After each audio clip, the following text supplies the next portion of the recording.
You remember Electric Man 2 as one of the coolest Stickman games ever made. But if you try to play it today, it's completely broken. Electric Man 2 was one of those games that looked incredibly simple at first, but the moment you started playing, it pulled you in. At its core, it was a Stickman fighting tournament game where your goal was to defeat different teams and climb your way to the top. You controlled a glowing stick figure inside a futuristic arena, and every fight felt like a test of timing, positioning, and control. There was no deep story or complicated setup, just you stepping into a tournament and proving you could survive wave after wave of enemies. That simplicity is exactly what made it so easy to jump into and so hard to stop playing. What really made the game stand out was its slow-motion combat system. Most Flash games at the time were fast and chaotic, but this one gave you the ability to slow everything down using special attacks. With the Q, W, and E keys, you could perform powerful moves that turned the fight into something almost cinematic. You would launch enemies into the air, spin through attacks, and land hits that felt way more impactful than they had any right to be in a Stickman game. It made you feel like you were in control of every moment, not just button mashing your way through fights. The animations also played a huge role in this. Everything was smooth, clean, and surprisingly detailed for such a simple design. The way enemies reacted to hits, the way your character moved during slow-motion attacks, it all just felt satisfying. On top of that, the battery system added another layer to the gameplay. You could not just spam your strongest moves whenever you wanted. You had to manage your energy, wait for it to recharge, and choose the right moment to go all in. That small system made fights feel more strategic without making the game complicated. The tournament structure gave the game a clear sense of progression. You were not just fighting random enemies. You were moving through different teams, each with their own style and difficulty. Some were aggressive, some relied on numbers, and others introduced new mechanics that forced you to adapt. It made every stage feel a little different, even if the core gameplay stayed the same. As a kid, a lot of the appeal came from the small details. Being able to choose your color felt like a huge deal. It sounds simple now, but back then, picking that perfect color made the character feel like it was yours. You would sit there thinking about it longer than you should, like it actually mattered. Even the difficulty setting had its own kind of personality. Normal felt fair and fun, while hard felt almost impossible. It was one of those games where you had to decide if you wanted a good time or a frustrating challenge, and once you chose, you had to live with it. The reason Electric Man 2 was so addictive comes down to how good the combat felt moment to moment. The controls were simple. You had punch, kick, and grab, but each of those could change depending on how you used them. If you were running, your attacks looked different. If enemies were behind you, your moves adapted. This gave the game a surprising amount of depth without overwhelming you. You could just play casually, or you could start learning how to chain moves together and control the flow of a fight. Then there were the slow-motion attacks, which completely changed the pace of the game. Activating one felt powerful every single time. The screen slowed down, your character moved with precision, and every hit landed with weight. It gave even small fights a cinematic feel, like you were pulling off something impressive even if you were just pressing a few keys. That feeling never really got old. The progression also played a big role in keeping you hooked. You started with basic training, learning how to move and fight, and then you were thrown into the tournament. Each round introduced new enemies and new challenges, and you always felt like you were getting closer to something bigger. There was always another fight waiting, another team to beat, another moment where you thought you might finally be good enough. The variety of enemies helped keep things interesting.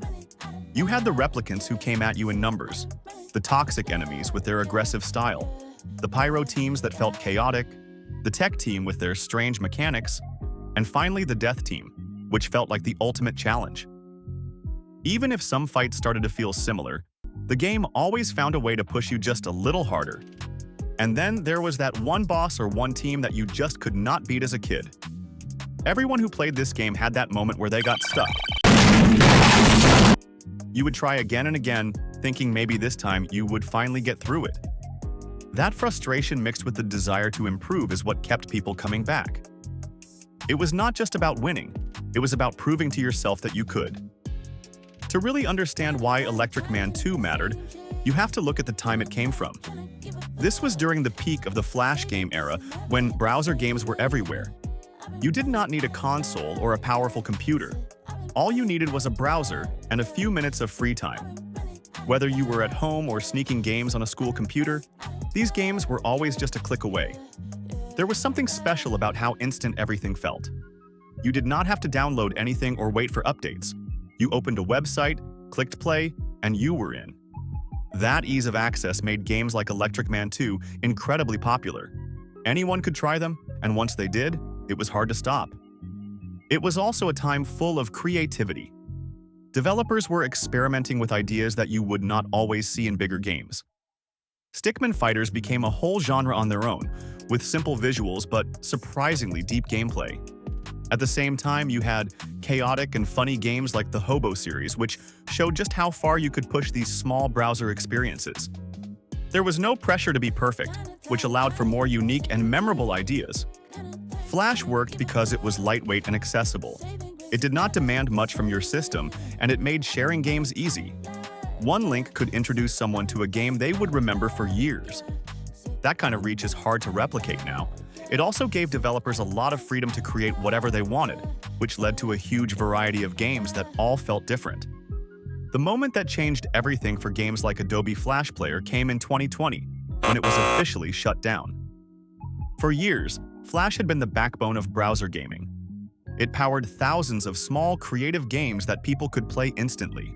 But as technology moved forward, Flash started to feel outdated. It had security issues, it was not supported well on modern devices, and companies began moving toward better alternatives like HTML5. When the shutdown finally happened, it was not just a software update or a small change. It was like someone turned off an entire era of the internet overnight. The consequences were massive. Thousands of games that people grew up playing simply stopped working. Websites that once hosted huge libraries of Flash games were suddenly filled with broken links and error messages. Games that had been played by millions were now inaccessible to the average user. There was no warning for most players in their daily lives. One day everything worked, and the next day, it did not. It created this strange feeling where a big part of online childhood memories just disappeared without any real replacement. For Electric Man 2, the impact was immediate and obvious. If you try to play it through random websites today, chances are you will run into problems. Some versions do not load at all. Others start working but quickly fall apart. You might see lag that was never there before, or animations that feel off. In some cases, the game completely breaks. Enemies keep spawning endlessly, fights never end, or the game freezes in the middle of action.